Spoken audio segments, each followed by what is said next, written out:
송중이 군기 빠진 신참 주제에 감히 선임한테 훈계를 해 상사 박창규의 비열한 조롱이 귓가에 맴돌았다.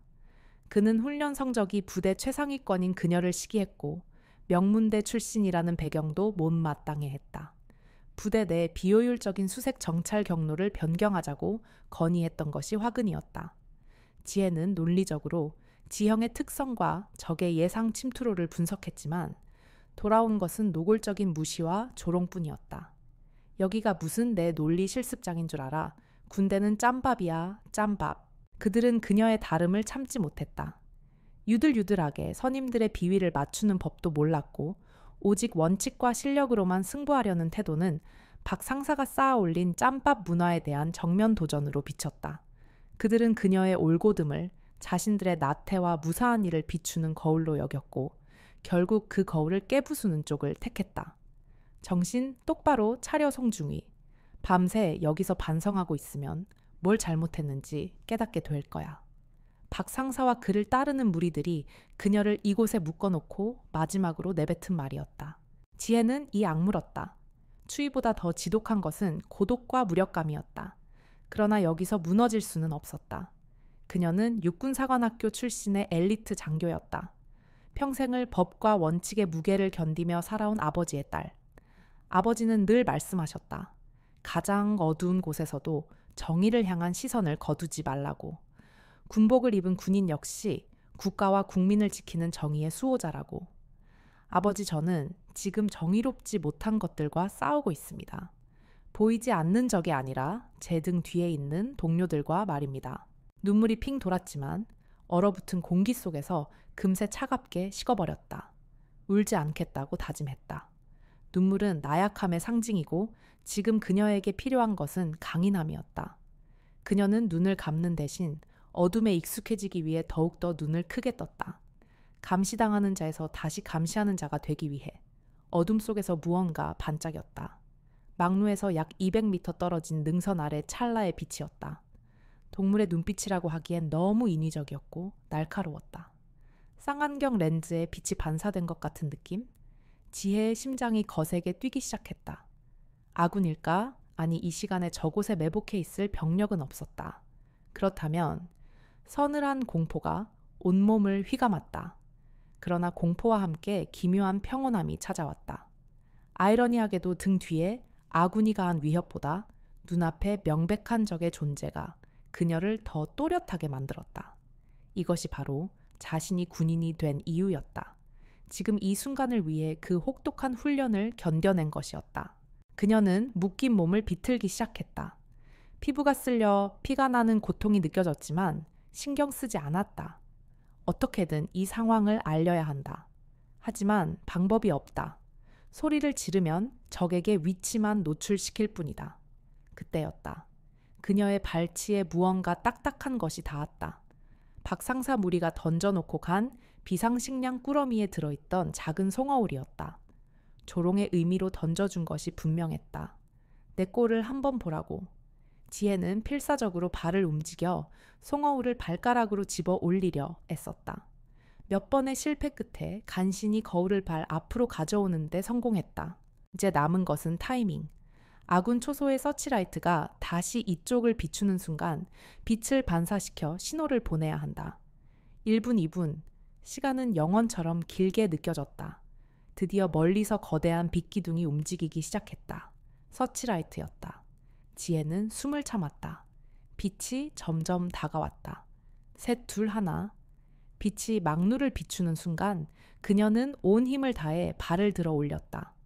발끝에 아슬아슬하게 걸린 송어울이 서치라이트의 강렬한 빛을 머금고 정면의 능선을 향해 날카로운 섬광을 쏘아냈다. 짧게 3번. 모스 부호로 SOS 그녀가 할 수 있는 것은 그것뿐이었다. 과연 누군가 이 신호를 보았을까? 그녀의 온 신경은 정면에 쏠려 있었다. 하지만 뒤에서 무언가 움직이는 미세한 소리가 들려왔다. 등골이 서늘해졌다. 짐승의 발소리인가? 아니면 바람이 마른 나뭇가지를 흔드는 소리인가? 어둠 속에서는 모든 소리가 위협으로 증폭됐다. 손에 익숙하게 감겨 있어야 할 K2 소총은 저만치 바닥에 나뒹굴고 있었고 통신 장비는 아예 지급되지도 않았다. 완벽한 무방비 상태. 만약 정말로 적이 나타난다면. 그 순간 지혜는 섬뜩한 깨달음에 전율했다. 박상사 무리는 그녀를 단순한 괴롭힘의 대상으로 삼은 것이 아니었다. 그들은 그녀를 미끼로 던져놓은 것이다. 만에 하나 상황이 발생했을 때 모든 책임을 그녀에게 뒤집어 씌울 완벽한 시나리오였다. 명령 불복종 후 무단이탈 근무지 이탈 중 적에게 피습. 상상만으로도 등골이 서늘했다. 박상사의 목소리가 이명처럼 귓가에 맴돌았다. 송중이 아직도 상황 파악이 안 돼. 여긴 내가 나설 자리가 아니야. 기름을 먹인 듯 번들거리던 그의 눈빛 비릿한 조소가 새어나오던 입술. 모든 것이 치밀하게 계산된 함정이었다. 그러나 공포는 그녀를 꺾지 못했다. 대신 그녀의 심장은 분노로 끓어올랐다. 그녀의 발끝에 아슬아슬하게 걸려있던 송어울이 다시 한번 빛을 반사했다. 이번에는 의도적으로. 그녀의 눈에 비친 희미한 빛은 막루에서 약 250m 떨어진 능선 아래의 그림자들로 향했다. 그들은 마치 덫에 걸린 짐승처럼 꼼짝하지 않고 있었다. 지혜는 거울을 들어 반사각을 조절했다. 1번, 2번, 3번. 짧고 간결한 섬광. 그것은 구조 신호인 동시에 그녀의 의도를 담은 메시지였다. 나는 당신들의 존재를 알고 있다. 당신들이 누군지, 그리고 내 상황이 어떤지. 그녀는 미끼가 아닌 미끼를 물 대상에게 말을 거는 낚시꾼이 되었다. 이 도박은 위험천만했지만 그녀에게는 선택의 여지가 없었다. 등 뒤에 아군에게 의지하는 것보다 눈앞의 미지의 적에게 희망을 거는 것이 더 나은 선택일지도 모른다는 기묘한 확신이 들었다. 아군에게 구조를 요청했다면 그들은 그녀의 벗은 몸과 밧줄에 묶인 모습을 가장 먼저 보았을 것이고 그 굴욕은 평생 그녀를 따라다녔을 것이다. 박 상사의 계획대로. 하지만 적들은 달랐다. 그들에게 그녀는 한 명의 군인 그 자체였다. 그들의 눈에 비치는 것은 오직 상황과 전략뿐일 터였다. 그때였다. 능선 아래의 그림자들이 조심스럽게 움직이기 시작했다. 그들은 마치 짐승처럼 능선을 타고 올라왔다. 발소리 하나 없이. 그들의 움직임은 명확한 훈련의 결과였다. 그들은 무장하고 있었고 그들의 군복은 아군의 것과 미묘하게 달랐다. 적이라는 단어가 머릿속에 섬광처럼 박혔다. 그러나 공포는 다시 평온함으로 변했다. 이들은 적이었지만 동시에 그녀에게 생존의 기회를 줄 유일한 존재들이었다. 그들이 그녀의 의도를 읽어냈다면 그녀를 해치려 하지 않을 것이다. 그들의 실루엣이 점점 더 가까이 다가왔다. 어둠 속에서 그들의 눈빛이 빛을 반사했다. 그 빛은 공격적인 적의 것이라기보다는 경계심과 의심 그리고 미묘한 호기심이 뒤섞인 빛이었다. 지혜는 묶인 몸으로 당당히 그들을 마주 보았다. 두려움은 얼굴에서 지워졌다. 그녀는 지금 이 순간 스스로의 힘으로 자신의 운명을 개척해야 했다. 그녀는 더 이상 감시의 객체가 아니었다. 그녀는 이 모든 상황의 주체였다. 그리고 그녀의 손에 들린 작은 거울은 더 이상 조롱의 상징이 아닌 그녀의 생존을 위한 가장 강력한 무기였다. 어둠 속에서 조심스럽게 다가온 것은 3명의 무장한 군인이었다. 그들의 군복은 이질적인 색을 띠었고 얼굴은 굶주림과 피로에 찌들어 있었다. 그들은 지혜를 보고 당혹감을 감추지 못했다. 밧줄에 묶인 채 얇은 속옷 차림으로 서 있는 여성 장교의 모습은 그들이 상상했던 것과는 거리가 멀었다. 그들의 눈빛에는 경계심과 함께 미묘한 동정심 그리고 혼란이 뒤섞여 있었다. 지혜는 그들의 눈빛을 읽어냈다. 이들은 단순한 특수부대가 아니었다. 그들의 군복에 새겨진 낡은 휘장과 핏기 없는 얼굴, 그리고 굶주린 눈빛은 그들이 오랫동안 고통 속에 있었다는 것을 말해주고 있었다. 리더 격인 사내가 조심스럽게 한 걸음 다가섰다. 그는 허리에 찬 권총을 풀고 땅에 내려놓았다. 침묵의 동의였다. 우리는 당신을 해치려 온 것이 아니다. 라는 무언의 메시지. 지혜는 그에게서 예상치 못한 신뢰를 느꼈다. 그녀는 고개를 끄덕이며 입을 열었다. 무기를 모두 내려놓으시오. 그리고 내 뒤에 서시오. 그녀의 목소리는 추위에 떨렸지만 그 안에 담긴 단호함은 흔들림이 없었다. 사내는 잠시 망설였다. 위험한 제안이었다. 하지만 그에게는 선택의 여지가 없었다. 그들이 여기까지 넘어온 것은 죽음을 각오한 절박한 선택이었기 때문이다. 우리는 더 이상 희망이 없습니다. 리더의 목소리에는 깊은 절망이 배어 있었다. 그는 자신의 이름이 리철수이고 계급은 상사라고 했다. 함께 온 2명의 어린 병사들은 겁에 질린 눈으로 지혜와 철수를 번갈아 쳐다볼 뿐이었다. 굶주림과 공포에 찌든 얼굴. 저들이야말로 이념이라는 거대한 허상 아래 가장 먼저 쓰러져 가는 희생양들이었다. 당신들의 안전은 보장하겠소. 하지만 그러기 위해서는 내 지시에 따라줘야 하오. 지혜는 한치의 망설임도 없이 말했다. 지금 우리 부대원들이 이쪽으로 접근하고 있소. 그들은 당신들을 적으로 간주하겠지. 섣불리 움직이면 발포할지도 모르. 철수는 지혜의 말을 듣고 표정이 굳어졌다. 그들의 목숨이 풍전등화와 같다는 것을 누구보다 잘 알고 있었다. 그는 이내 결심한 듯 소총을 땅에 내려놓았다. 나머지 2 병사도 따라서 무기를 버렸다. 지혜는 그들의 무기를 발로 툭툭 차 막루 구석으로 밀어 넣었다. 그리고 그녀는 천천히 몸을 돌려등 뒤의 어둠을 향해 시선을 고정했다. 그 어둠 속에는 박 상사와 그의 무리가 숨어 있을 터였다. 보고 있나? 박 상사, 당신들이 나를 버린 이 자리에서 나는 당신들이 그토록 증오하는 적들을 살려서 내려간다. 이것은 단순히 귀순자를 인솔하는 행위가 아니었다. 그것은 박 상사의 비겁함과 무능함에 대한 가장 강력하고 잔혹한 복수의 시작이었다. 그는 그녀를 미끼로 삼았지만 그녀는 그 미끼를 이용해 예상치 못한 승리를 거두었다. 누가 진짜 군인인지, 누가 진짜 적과 아군을 구별하는 눈을 가졌는지 똑똑히 지켜보라는 무언의 선언이었다. 지혜는 묶여있던 손목의 쓰라린 상처를 어둠 속에 감춘 채 막루의 좁은 계단을 한 걸음 한 걸음 내려섰다. 그녀의 등 뒤로 한때 적이었던 3명의 그림자가 조용히 따르고 있었다. 아이러니하게도 그녀의 등은 동료들에 의해 묶여있을 때보다 훨씬 더 든든하고 안전하게 느껴졌다. 통제실의 모니터를 응시하던 상사 박창유는 따뜻한 난로 옆에서 믹스커피를 홀짝이며 나직이 음조렸다. 꼴 좋군. 화면은 여러 개로 분할되어 부대 곳곳을 비추고 있었지만 그의 시선이 가장 오래 머문 곳은 3번 막루를 비추는 CCTV 화면이었다. 해상도가 낮아 형체가 뚜렷하게 보이지는 않았지만 막루 중앙에 미동 없이 서 있는 검은 실루엣이 송지혜라는 것을 그는 잘 알고 있었다. 모든 것이 계획대로였다. 건방진 신참 장교의 군기를 잡고 자신의 권위를 부대 전체에 다시 한번 각인시키는 것. 박상색의 군대는 하나의 거대한 왕국이었고 자신은 그 왕국을 지키는 충성스러운 기사 혹은 왕 그 자체였다. 박 상사님, 아직 안 주무십니까? 순찰을 돌고 온 병장 김민준이 통제실 문을 열고 들어오며 물었다. 그의 얼굴에는 어색한 기색이 역력했다. 김민준은 송중기를 막루에 묶을 때 동참했던 인물 중 하나였다. 내심 찜찜한 구석이 있었지만 박 상사의 명령을 거역할 배짱은 없었다.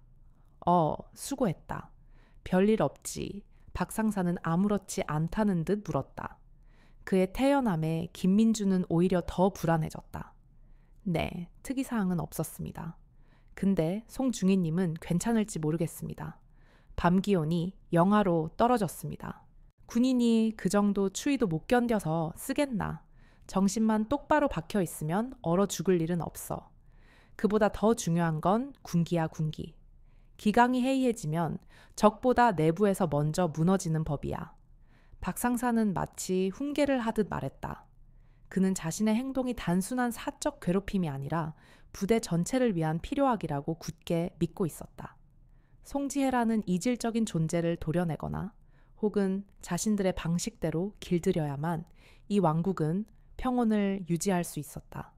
그는 송중기의 눈빛에서 자신에게 복종하지 않는 자의 오만함을 보았고 그 오만함의 싹을 잘라내야 한다고 생각했다. 모니터 속 송중기의 실루엣이 희미하게 움직이는 것 같았다. 박 상사는 눈을 가늘게 떴다. 저 자식 지금 뭐 하는 거야? 그 순간 3번 막루 쪽 화면이 번쩍하고 빛을 냈다. 아주 짧은 섬광이었다.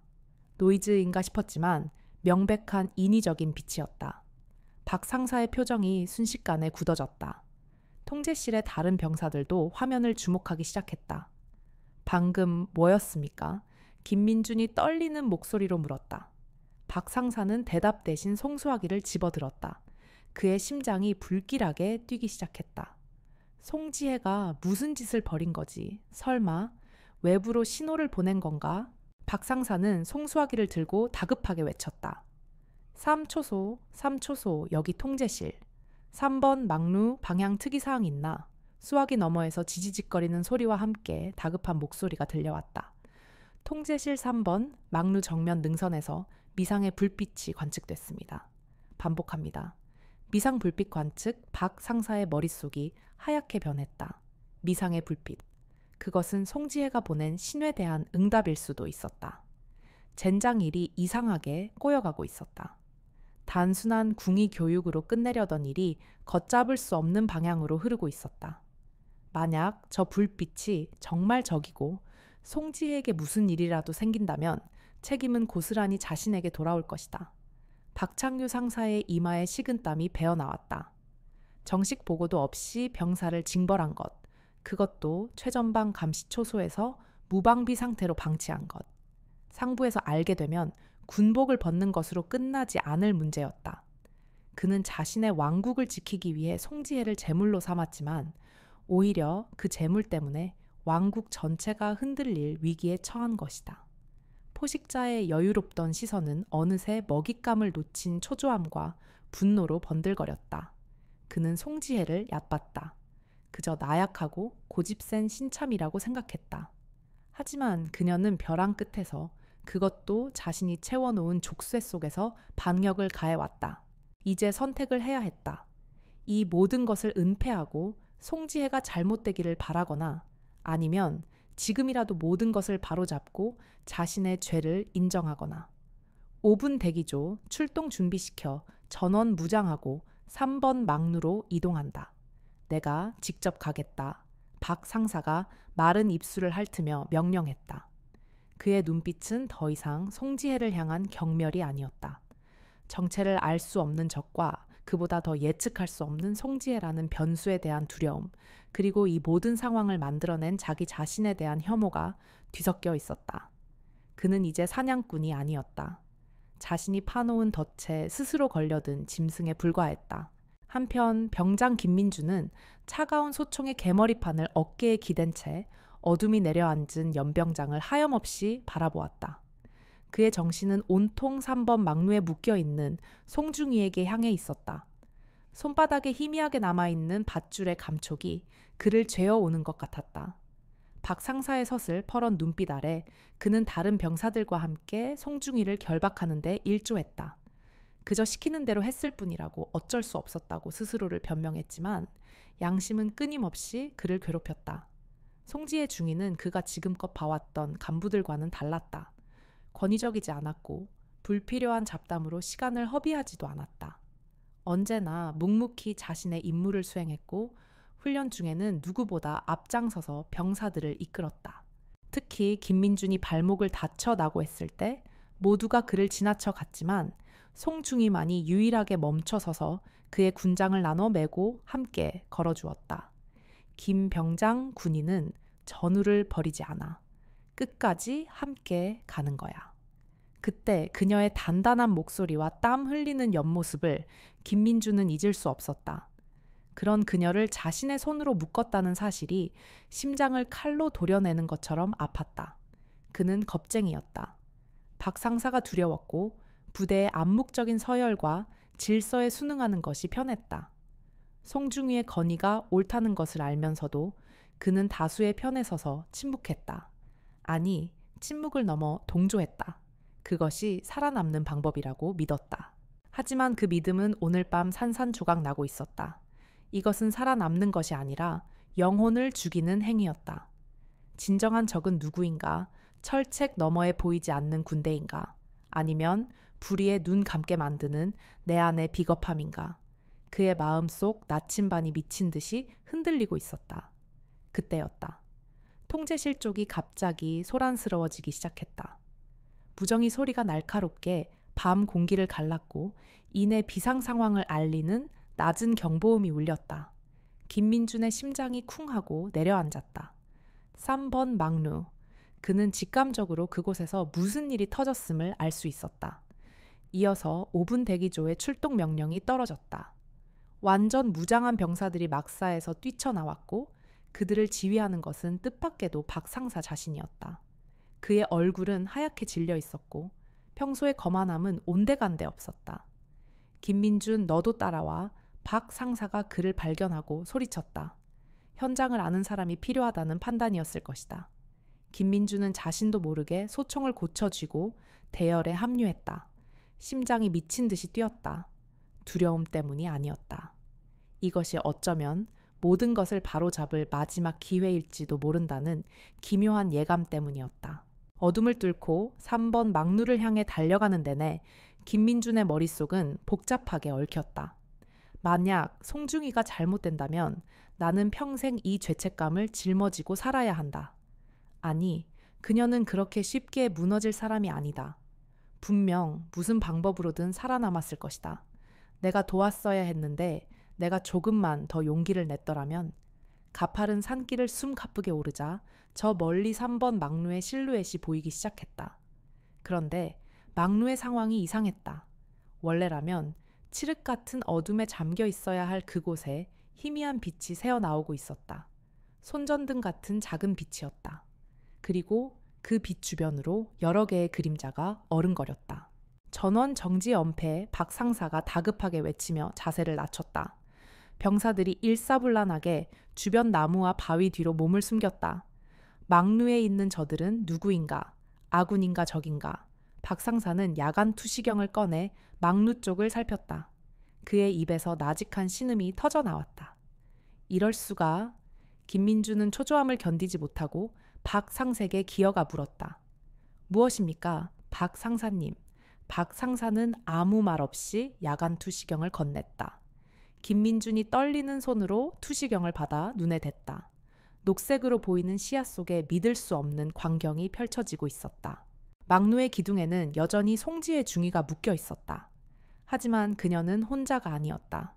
3명의 무장한 괴한이 그녀를 둘러싸고 있었다. 그들의 군복은 아군의 것과 미묘하게 달랐다. 적이었다.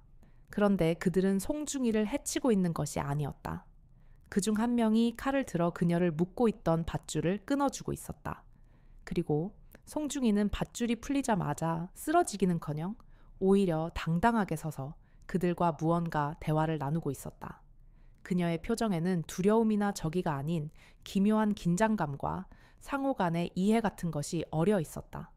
마치 오랫동안 기다려온 상대를 만난 사람처럼. 김민준은 자신의 눈을 의심했다.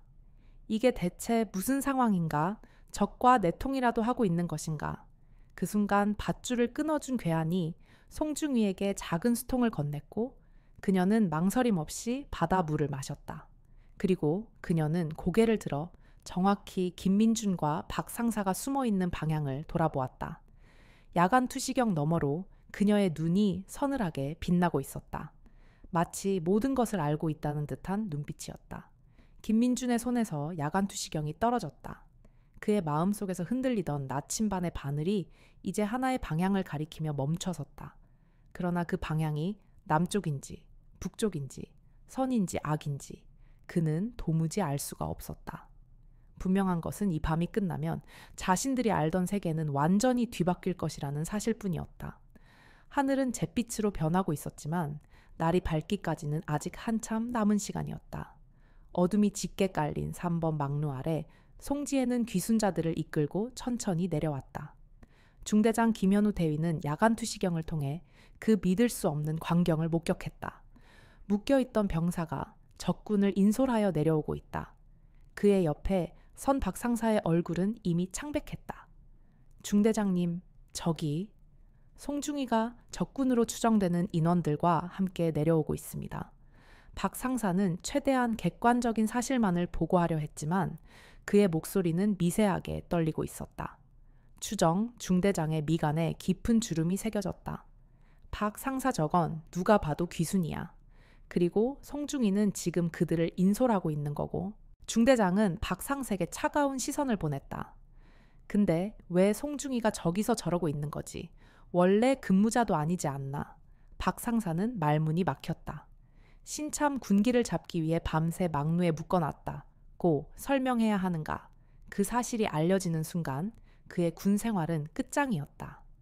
그의 침묵 속에서 송지혜와 귀순자들이 마침내 그들 앞까지 내려왔다.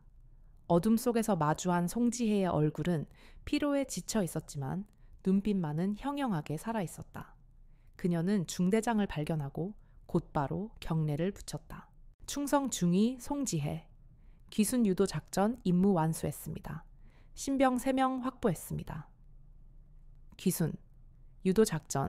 박 상사는 그 단어를 듣는 순간 망치로 머리를 한 대 얻어맞은 듯한 충격을 받았다. 송지혜는 자신의 징벌을 순식간에 작전으로 둔갑시켜버렸다. 그녀의 손목과 팔뚝에 선명하게 남은 밧줄 자국을 보기 전까지는 중대장조차도 그녀의 말을 의심하기 어려울 만큼 모든 상황이 완벽하게 맞아떨어졌다. 중대장은 잠시 송중이의 얼굴과 귀순자들을 번갈아 보더니 이내 시선을 박 상사에게 고정했다. 그의 눈빛은 얼음장처럼 차가웠다. 박 상사. 송중이 손목의 저 자국은 뭐지? 심장이 철렁 내려앉았다. 박 상사의 입술이 바싹 말라붙었다. 주변의 모든 병사들의 시선이 자신에게로 쏠리는 것이 느껴졌다. 자신이 그토록 지키려 했던 권위와 위계질서가 모래성처럼 허물어지고 있었다. 그건 훈련의 일환으로 박 상사가 억지로 말을 쥐어짜냈다. 중대장의 목소리에 노기가 서렸다. 비무장 상태의 부하를 최전방 막루에 밤새도록 묶어놓는 게 우리 부대 훈련 방침이었나. 내가 모르는 사이에 부대 규정이 바뀌었나 보지. 박 상사는 고개를 숙였다. 아무런 변명도 할 수 없었다. 자신의 왕국은 끝났다. 자신이 쌓아 올린 짬과 관행이라는 성벽은 송지혜라는 예상치 못한 변수 앞에서 너무나도 허무하게 무너져 내렸다. 그녀는 힘으로 맞서지 않았다. 원칙과 실력 그리고 상상조차 하지 못했던 위기 대처 능력으로 박 상사의 세계를 완벽하게 전복시켜버렸다. 그는 포식자가 아니었다. 그저 우물 안 개구리였을 뿐이다. 더 넓은 세상이 있다는 것을, 자신보다 훨씬 더 강하고 지혜로운 존재가 있다는 것을 인정하지 못하고 오만함에 빠져있던 어리석은 지배자. 송지혜는 그 우물 안으로 들어온 거대한 빛이었다. 그 빛은 우물 안의 어둠과 그 속에 안주하던 자신을 너무나도 선명하게 비추었고 결국 스스로의 그림자에 잡아먹히게 만들었다. 그는 이제 폐위된 왕이었다. 사건의 파장은 생각보다 훨씬 더 깊고 넓게 퍼져나갔다. 귀순 유도 작전의 성공이라는 화려한 포장지를 벗겨내자 그 안에서 썩어 문드러지고 있던 부대 내 가혹행위라는 끔찍한 실체가 드러났다. 군사 경찰의 정식 조사가 시작되자 박 상사가 구축했던 폭력의 왕국은 본물 터지듯 무너져 내렸다.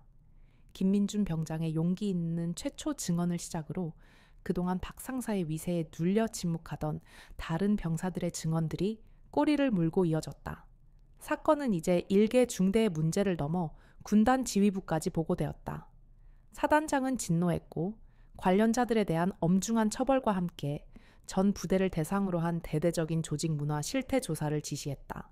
바로 그때 누구도 예상치 못했던 진짜 폭탄이 터졌다. 사건을 조사하던 군 검찰부의 젊은 검사가 송지혜의 신상 기록을 검토하던 중 가족 관계란에 적힌 이름을 보고 눈을 비볐다. 송지후, 설마 하는 마음에 내부 인트라넷으로 재차 검색해본 그의 손이 미세하게 떨리기 시작했다. 대한민국 특수부대의 심장, 대테러 임무의 상징. 바로 그 육군 특수전사령부 707 특수임무단, 제707 특수임무단의 현임 지휘관인 송지후 장군이 송지혜 중위의 아버지였다. 미쳤군. 군 검사의 입에서 자신도 모르게 탄식이 흘러나왔다. 이 사실이 알려지는 순간 사건의 무게는 완전히 달라진다. 이것은 더 이상 군대 내부의 가혹 행위 사건이 아니었다. 대한민국 최정계 특수부대의 지휘관, 대외적으로는 살아있는 전설로 불리는 장군의 외동딸을 최전방 감시 초소에 밤새 묶어놓고 미끼로 사용하려 했던 것이다. 상상만으로도 아찔한 일이었다. 만약 송지혜 중위가 그날 밤 잘못되기라도 했다면, 만약 귀순자들이 그녀를 구하지 않았다면, 언론에 이 사실이 알려지는 날에는 국방부 전체가 뒤집히고도 남을 일이었다. 보고는 빛의 속도로 상부를 향해 올라갔다. 사단장 군단장을 거쳐 육군본부와 국방부 장관에게까지 보고를 받은 지휘관들은 하나같이 등골이 서늘해지는 것을 느꼈다.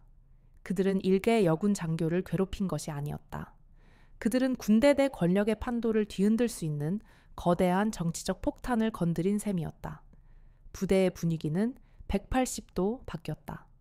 박 상사의 처벌 수위를 놓고 고심하던 지휘부는 이제 어떻게 하면 송지우 장군의 노여움을 풀 수 있을까를 고민하기 시작했다. 그들은 송지혜를 대하는 태도부터 달라졌다. 부담스러울 정도의 친절과 관심이 쏟아졌다. 하지만 그들의 눈빛에는 존중이 아닌 권력에 대한 두려움이 서려 있었다. 그들은 송지혜라는 한 명의 유능한 군인을 본 것이 아니었다. 그녀의 등 뒤에 서 있는 707 특수임무단장이라는 거대한 그림자를 보고 있었다. 박 상사가 여자라는 이유로 그녀의 본질을 보지 못했던 것처럼 이제는 지휘관들이 장군의 딸이라는 배경 때문에 그녀의 실체를 보지 못하고 있었다. 그녀를 둘러싼 시선은 또다시 왜곡되고 있었다. 어쩌면 이것이 박 상사가 가했던 물리적 폭력보다 더 교묘하고 질 나쁜 폭력일지도 몰랐다. 군 검찰 조사실의 차가운 의자에 앉은 박창규 상사는 초조하게 손톱을 물어뜯었다.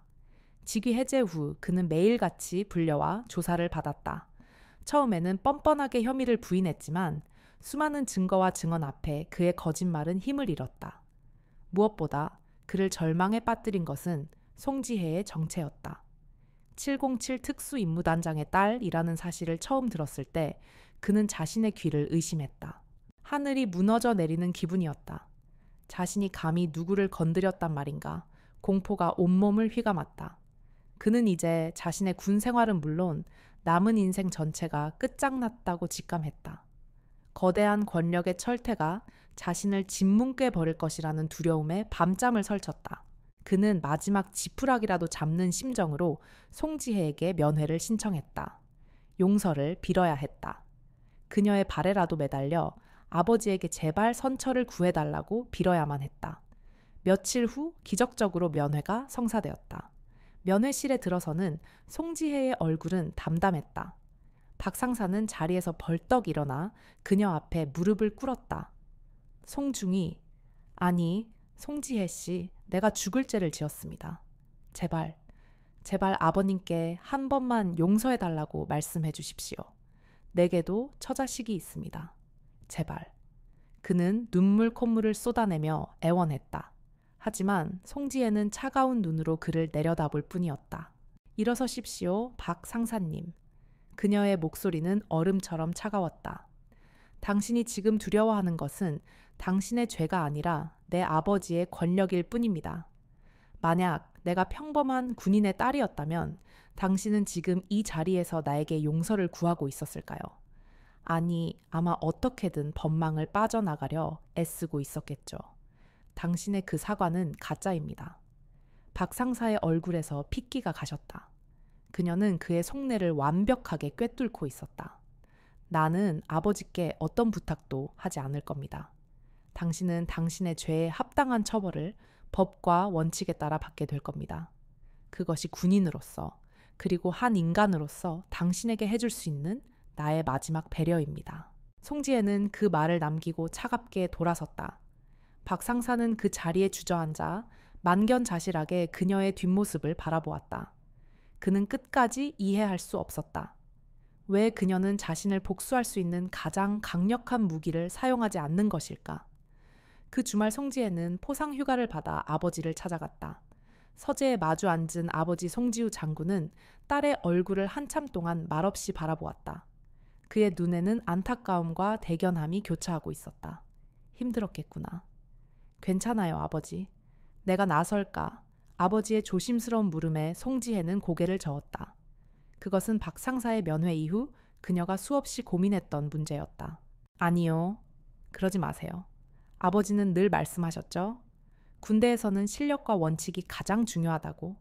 정의는 힘 있는 자를 위한 무기가 되어서는 안 된다고. 만약 아버지가 이 일에 개입하신다면 그건 아버지가 평생 지켜오신 신념을 무너뜨리는 일이 될 거예요. 그리고 박 상사 같은 사람들에게 역시 세상은 힘 있는 놈들, 편이라는 변명거리만 만들어주게 되겠죠. 저는 제 방식대로 이 문제를 해결하고 싶어요. 아버지가 가진 힘이 아니라 제가 군인으로서 지켜야 할 원칙과 부대의 시스템을 통해서요. 그녀의 목소리는 흔들림이 없었다. 만약 정의가 힘 있는 사람에게만 작동한다면 그건 진짜 정의가 아니라 또 다른 형태의 폭력일 뿐이니까요. 그 말을 듣는 순간 송지우 장군의 눈시울이 뜨거워졌다. 그는 딸을 군대에 보낸 것을 후회했던 순간들을 떠올렸다. 하지만 지금 그는 그 누구보다 자랑스러웠다. 송지혜의 배경과 그녀의 의지가 군 내부에 알려지자 사건은 새로운 국면을 맞았다. 707 특수임무단장의 딸이라는 외부 압력에 의한 처리가 아닌 군 스스로의 자정 능력과 원칙에 따라 문제를 해결해야 한다는 공감대가 형성되었다. 국방부는 이 사건을 일벌백계의 본보기로 삼아 전군에 만연한 부조리를 뿌리 뽑겠다는 강력한 의지를 천명했다. 송지혜가 속했던 부대는 말 그대로 상전벽해의 변화를 겪었다. 박 상사와 주동자들은 모두 불명예 전역 처리되었고 민간 법원에서 추가적인 형사 재판을 받게 되었다. 중대장 김현우 대위를 비롯한 지휘관들도 엄중한 징계를 피하지 못했고 부대 전체에 새로운 지휘부가 들어섰다. 가장 큰 변화는 병사들 사이에서 일어났다. 그들은 자신들이 그동안 무엇을 두려워하고 무엇에 순응하며 살아왔는지를 처절하게 깨닫게 되었다. 그들은 철책 너머의 주적보다 더 무서운 적이 바로 내부에 있었다는 사실을 인정해야만 했다. 그것은 부조리라는 이름의 적이었다. 그것은 어쩔 수 없다는 이름의 적이었다. 그것은 불의를 보고도 침묵하게 만드는 비겁함이라는 이름의 적이었다. 김민준 병장은 감봉 3개월에 비교적 가벼운 징계를 받았다. 그의 용기 있는 증언이 참작된 결과였다. 징계보다 더 값진 것은 동료들의 시선이었다. 처음에는 그를 선임을 판 배신자라고 수군거리던 이들도 시간이 지나면서 점차 그의 선택을 이해하기 시작했다. 그는 부대의 작은 영웅, 양심의 상징이 되었다. 어느 날 저녁 체력 단련실에서 혼자 샌드백을 치고 있는 송지혜에게 김민준이 조심스럽게 다가왔다. 송중희님, 김민준은 한참을 망설이다 어렵게 입을 열었다. 그때 정말 죄송했습니다. 그리고 감사합니다. 죄송하다는 말은 자신의 과외에 대한 사과였고 감사하다는 말은 자신에게 용기를 낼 기회를 준 것에 대한 인사였다. 송지혜는 잠시 그를 바라보다가 희미하게 미소를 지었다. 사과도 감사도 받을 사람은 내가 아닌 것 같군. 김 병장 스스로에게 해야 할 말이야. 가장 힘든 싸움은 자기 자신과의 싸움이니까.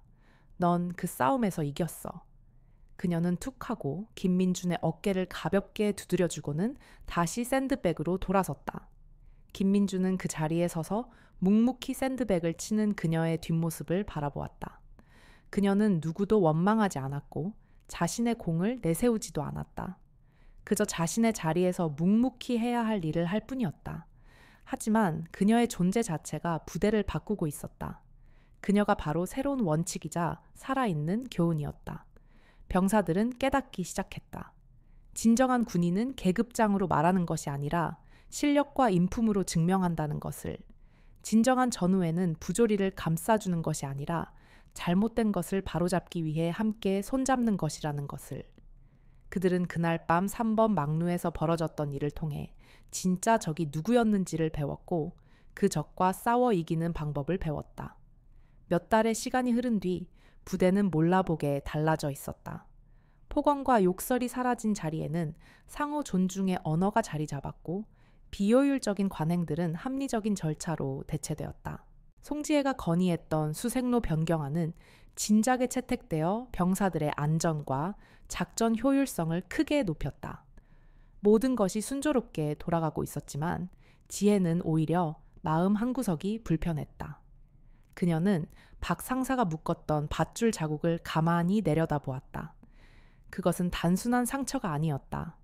그녀가 이겨낸 치욕의 증표이자 동시에 박 상사의 비겁함이 낳은 결과였다. 박 상사는 자신의 행동에 대한 대가를 치르고 있었다. 하지만 지혜는 복수심이 아닌 묘한 공허함을 느꼈다. 이게 정말 내가 원했던 것일까? 그녀는 박 상사를 개인적으로 미워하지 않았다. 그저 그가 가진 부조리한 시스템과 싸웠을 뿐이었다. 하지만 그 시스템의 가장 큰 상징이었던 박 상사가 무너지는 것을 보면서 그녀는 자신의 승리가 과연 온전한 것인지 의문을 갖게 되었다. 그때 예상치 못한 소식이 들려왔다. 박 상사가 군 검찰 조사 도중 자신의 억울함을 호소하며 돌연 잠적했다는 것이다. 부대는 발칵 뒤집혔다. 군 간부의 탈영은 중대한 문제였다. 중대장은 지혜를 불러들였다. 송중이 박 상사가 자네를 찾아올 가능성이 있다고 하네. 중대장의 얼굴에는 복잡한 감정이 뒤섞여 있었다. 그는 박 상사의 행동을 이해할 수 없었다. 하지만 지혜는 어쩐지 그의 의도를 알 것 같았다. 박 상사는 용서를 구하거나 아니면 마지막 발악을 하기 위해 자신을 찾아올 터였다. 지혜는 고개를 끄덕였다. 알겠습니다, 중대장님. 제가 박 상사를 설득해 보겠습니다. 중대장은 그녀의 예상치 못한 대답에 놀란 표정을 지었다. 위험할 수도 있다. 만약 사태가 악화되면 지혜는 그의 말을 잘랐다. 제가 해결하겠습니다. 이 모든 일의 시작이었던 곳에서 이 모든 일의 끝을 맺겠습니다. 그녀의 목소리에는 단호함이 깃들어 있었다. 복수심 때문이 아니었다. 그녀는 이 모든 굴레를 끊어내고 싶었다. 박 상사의 비겁함과 자신의 정의감이 뒤얽힌 이 기묘한 관계를 끝내고 싶었다. 그날 밤 지혜는 홀로 3번 막루의 경계 근무에 나섰다. 한때 자신에게 치욕과 고립의 공간이었던 바로 그곳이었다. 하지만 이제 그곳은 그녀에게 전혀 다른 의미로 다가왔다. 어둠이 짙게 깔린 막루 위에서 그녀는 쌍안경을 들어 어둠이 내려앉은 북쪽 능선을 살폈다. 그때였다. 저 멀리서 희미한 인기척이 들려왔다. 박 상사님, 그만 나오십시오. 저 혼자 왔습니다. 지혜는 목소리를 높여 외쳤다. 능선 아래의 그림자가 잠시 멈칫하더니 이내 몸을 드러냈다. 수염이 덥수룩하게 자란 얼굴, 초췌해진 눈빛, 그리고 손에 든 작은 칼. 그것은 박 상사였다. 하지만 그에게서 예전의 오만함과 권위는 온데간데 없었다. 그는 그저 길을 잃은 겁에 질린 짐승에 불과했다. 초췌해진 박창규 상사의 눈빛에는 공포와 함께 짐승 같은 광기가 서려 있었다. 그는 지혜를 향해 한 걸음 한 걸음 조심스럽게 다가왔다. 손에 든 칼이 달빛을 받아 번뜩였다. 송중이, 네가 이 모든 걸 망쳤어. 내 인생, 내 가족, 전부 다 내 놈이 망쳤다고. 그의 목소리는 증오와 절망으로 일그러져 있었다. 지혜는 뒷걸음질 치지 않았다. 그가 자신에게 달려들 것이라는 것을 알면서도 그녀는 묶여있던 그 자리에서 꼼짝하지 않고 섰다. 그녀의 눈빛은 흔들림 없이 그를 향해 있었다. 제가 망친 것이 아닙니다, 상사님. 상사님 스스로가 망치신 겁니다. 원칙을 저버리고 불의를 용인하고 비겁함을 선택한 대가일 뿐입니다. 닥쳐, 네가 뭘 안다고. 짓거려 군대는. 군대는 그런 곳이 아니야. 힘이 곧 정이고 짬이 곧 법이라고. 박 상사는 비명을 지르며 달려들었다. 칼날이 허공을 갈랐다. 지혜는 몸을 틀어 칼을 피했다. 날카로운 칼날이 그녀의 옆구리를 스치고 지나갔다. 차가운 피가 흐르는 감각이 느껴졌다. 하지만 그녀는 방역하지 않았다. 대신 그녀는 다시 한번 박 상사를 향해 똑바로 섰다. 상사님은 저를 쓰레기처럼 버렸습니다. 저를 미끼로 삼았고 제 명예를 짓밟았습니다. 그런데도 저는 상사님을 살리기 위해 이곳에 왔습니다. 박 상사의 눈빛이 잠시 흔들렸다. 그는 지혜의 눈에서 연민이나 조롱이 아닌 이해와 안타까움을 보았다. 왜? 넌 나처럼 살지 않았는데도 나를 이해하는 것처럼 말하는 거냐? 그의 목소리에 힘이 풀렸다. 지혜는 차가운 칼날을 든 손을 쳐다보며 말했다. 상사님은 자신의 그림자와 싸우고 있습니다. 그것은 제가 묶여 있을 때 제 손목을 묶었던 밧줄이자 당신의 눈을 가렸던 오만함입니다. 이제 그 밧줄을 끊어내십시오. 당신의 죄를 인정하고 당당하게 벌을 받으십시오. 그것만이 상사님이 다시 인간으로 돌아올 수 있는 유일한 길입니다.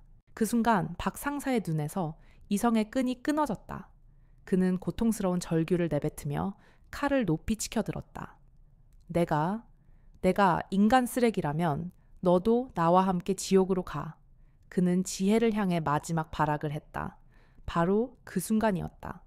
어둠 속에서 번개처럼 날카로운 그림자 하나가 튀어나왔다. 탕 하는 날카로운 총성과 함께 박 상사의 팔에 들린 칼이 땅에 떨어졌다.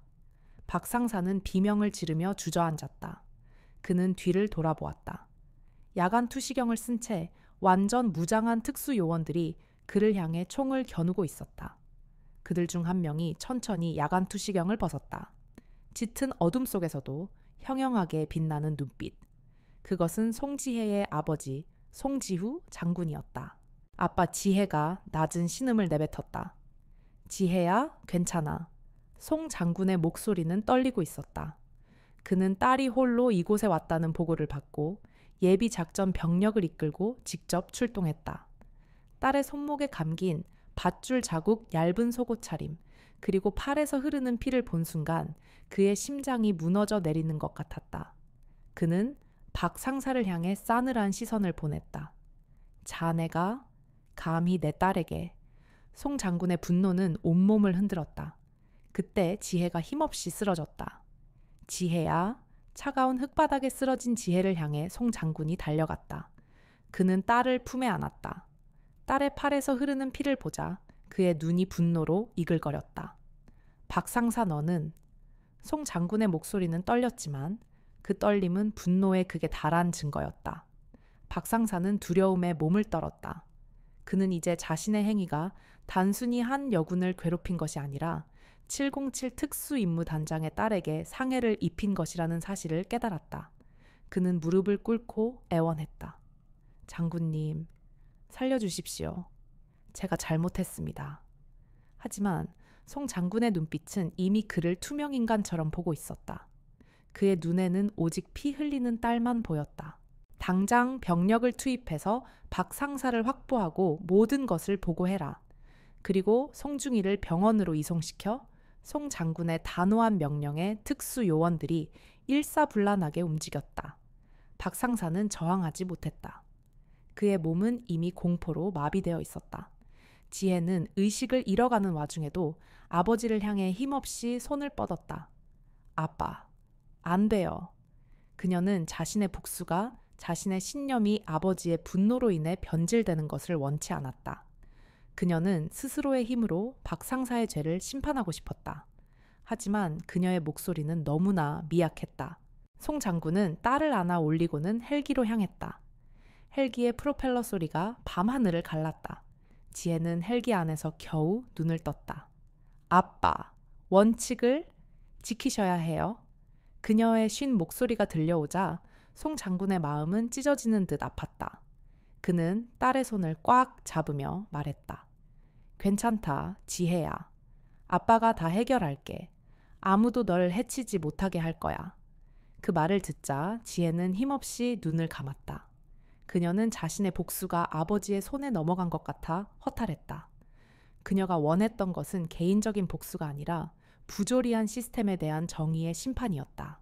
며칠 후 사건은 군부대 내를 넘어온 언론의 주목을 받게 되었다. 707 특수임무단장 딸에 대한 가혹행위라는 자극적인 제목으로 기사가 쏟아져 나왔다. 대중은 분노했고 국방부는 곤란한 입장에 처했다. 사건은 더 이상 단순히 내부적인 문제로 치부될 수 없었다. 송 장군은 딸의 사건이 정치적으로 이용되는 것을 막기 위해 모든 언론과의 접촉을 차단했다. 그는 딸을 위한 복수를 계획하고 있었다. 법과 원칙이 아니라 권력과 영향력을 이용한 복수. 그는 딸에게 상처를 입힌 모든 이들을 파멸시킬 작정이었다. 그의 분노는 박 상색에만 국한되지 않았다.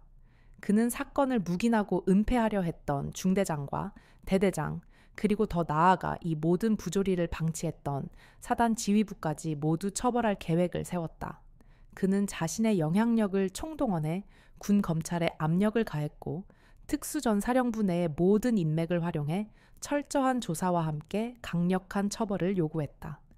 내 딸이 당한 고통을 그대로 돌려줄 거야. 그의 눈빛은 차갑게 빛났다. 그에게 송지혜는 단순한 딸이 아니었다. 그녀는 그의 분노를 정당화시켜줄 명분이었다. 병원 침대에 누워있던 송지혜는 뉴스를 보며 충격에 휩싸였다. 707 특수임무단장의 딸이라는 수식어가 매번 그녀의 이름 앞에 붙었고 사건은 박 상사의 단순한 가혹 행위를 넘어 군분의 암투와 권력 싸움으로 변질되어 가고 있었다. 그녀가 원했던 것은 이것이 아니었다. 그녀는 원칙과 시스템을 통해 정의를 구현하고자 했지만 아버지는 힘과 권력으로 복수를 실행하고 있었다. 그녀의 눈에 비친 아버지는 더 이상 존경스럽고 올곧은 군인이 아니었다. 그는 자신의 권력을 이용해 딸을 보호하려는 그리고 동시에 자신의 분노를 해소하려는 한 인간일 뿐이었다. 지혜는 병원에서 몰래 빠져나왔다. 그녀는 아버지의 방식대로 모든 것이 해결되는 것을 원치 않았다. 그녀의 복수는 그녀 자신의 손으로 완성되어야 했다. 그녀는 우선 김민준 병장을 만났다. 김 병장 박 상사님이 지금 어디에 있는지 알고 있습니까? 김민준은 그녀의 초췌한 얼굴을 보고 놀랐지만 이내 그녀의 눈빛에서 강한 결의를 읽어냈다. 수사를 피하고 있지만 아마 3번 막루 근처에 숨어 있을 겁니다. 저에게. 마지막으로 전화를 걸었습니다. 모든 걸 끝내러 그곳에 가겠다고. 알겠습니다. 김 병장. 고맙습니다. 지혜는 더 이상 묻지 않았다. 그녀는 김민준에게서 정보를 얻었을 뿐만 아니라 그의 눈빛에서 지난날의 비겁함을 극복하고 정의를 선택한 용기를 보았다. 그것만으로도 그녀의 마음속 공허함은 조금이나마 채워지는 것 같았다. 지혜는 3번 막루로 향하는 길에 올랐다. 그녀는 군복을 입었고 소총을 챙겼으며 그녀를 추위로부터 보호해줄 방한복을 입었다.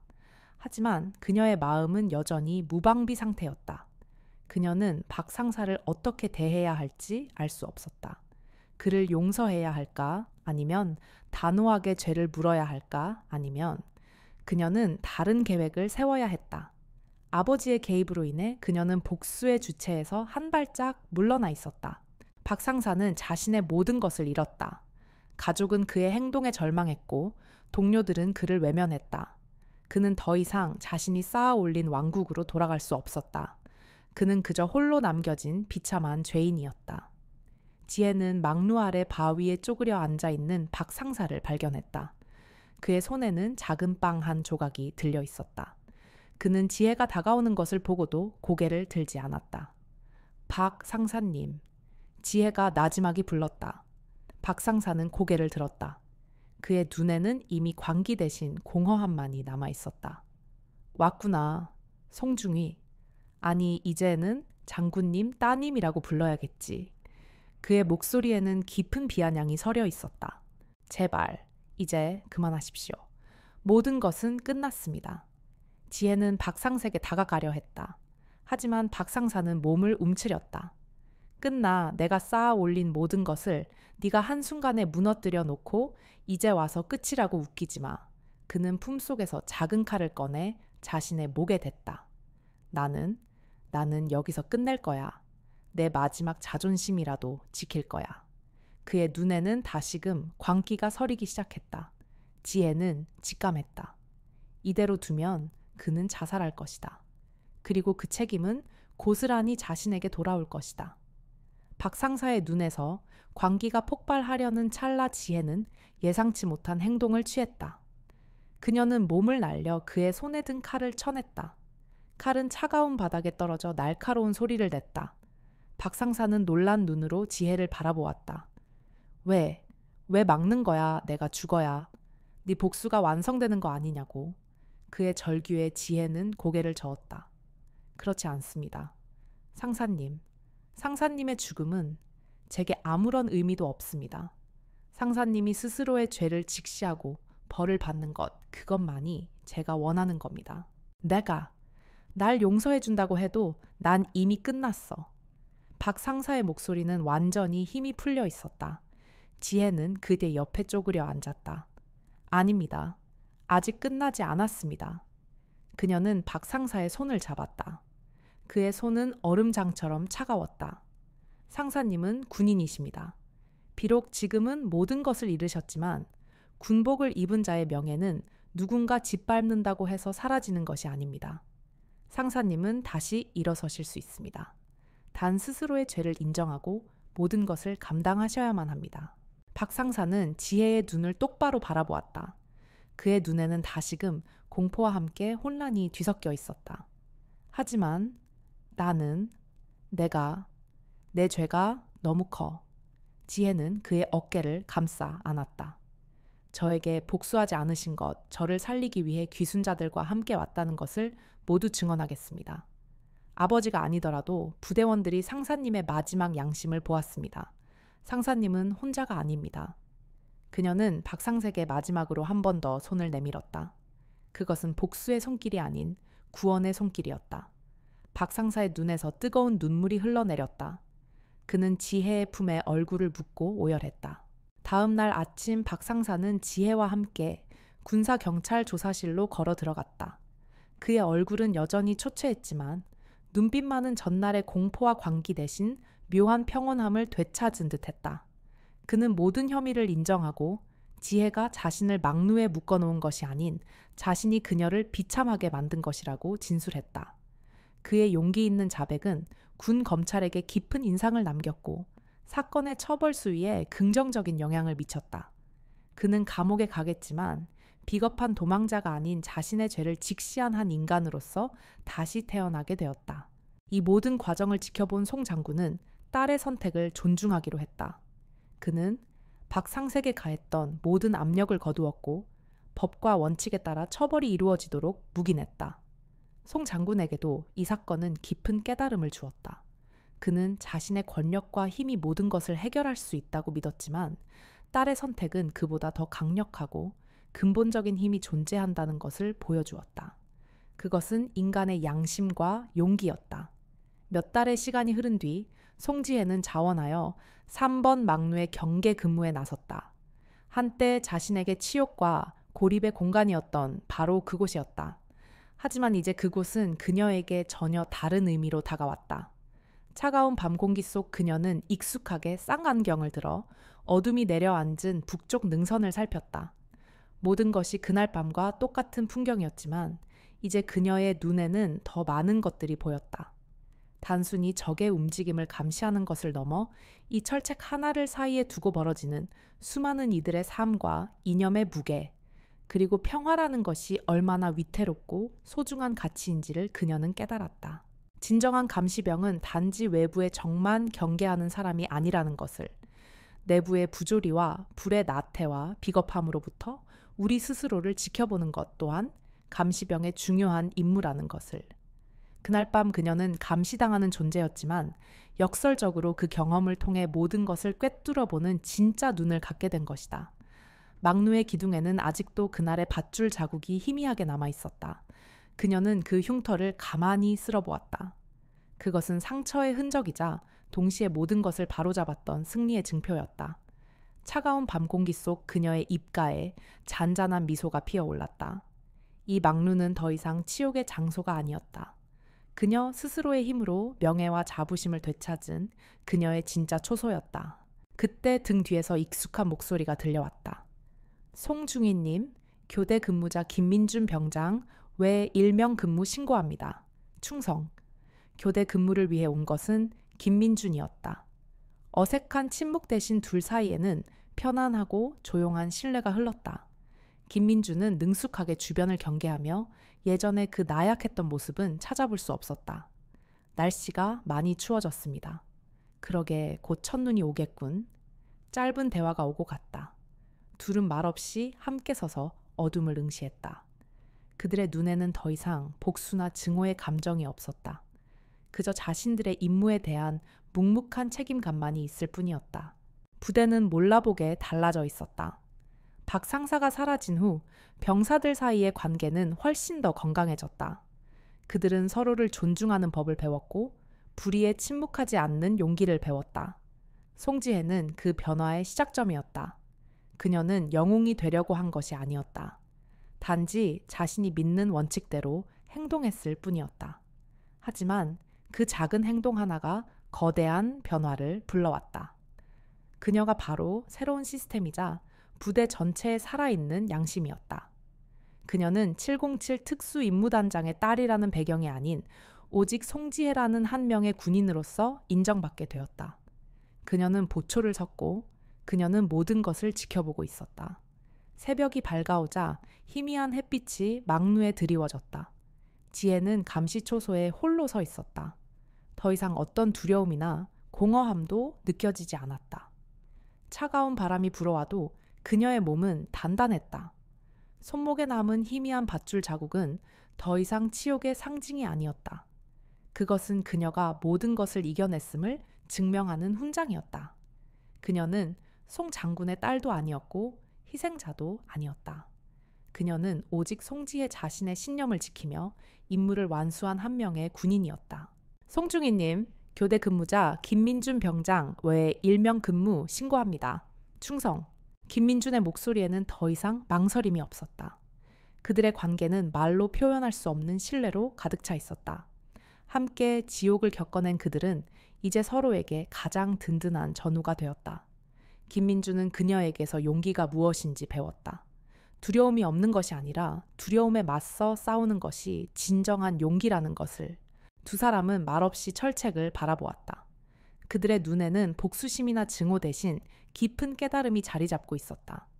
진정한 적은 철책 너머에 있는 존재가 아니었다. 그것은 우리 안에 숨어있는 부조리와 비겁함이었다. 그들은 송지혜의 용기 덕분에 이 진실을 깨달았다. 한 명의 나약해 보이던 여군이 군대 전체를 뒤흔들 수 있다는 것을, 한 줄기 빛이 가장 깊은 어둠을 몰아낼 수 있다는 것을. 새로운 지휘관인 중령이 다가왔다. 그의 눈빛은 존경으로 가득 차 있었다. 그는 송지혜가 가진 힘이 아버지의 권력이 아니라 그녀 자신의 원칙과 정의라는 것을 이해하고 있었다. 송지혜의 존재는 부대 전체의 기준이 되었다. 그녀는 영웅이 되려 하지 않았지만 그녀의 행동은 영웅적이었다. 첫 햇살이 망루에 비추자 지혜는 자신의 그림자를 내려다보았다. 그녀는 복수가 가져다주는 공허함이 아니라 자신을 구원한 평화로움을 느꼈다. 박 상사를 향한 복수심이 사라진 자리에는 새로운 삶을 향한 희망이 싹트고 있었다. 그녀는 파괴하기 위해 싸운 것이 아니라 더 나은 세상을 만들기 위해 싸웠다. 그녀는 이제 감시병으로서 단순히 적을 감시하는 것을 넘어 우리 스스로의 양심과 정의를 감시하는 임무를 맡게 된 것이다. 댓글로 여러분의 소중한 의견과 감동을 나눠주세요. 좋아요와 구독은 저희 채널에 큰 힘이 됩니다. 더 많은 분들이 이 이야기를 접할 수 있도록 주변에 공유해 주시면 감사하겠습니다. 여러분의 관심과 응원 덕분에 저희는 더 좋은 이야기로 찾아뵐 수 있습니다.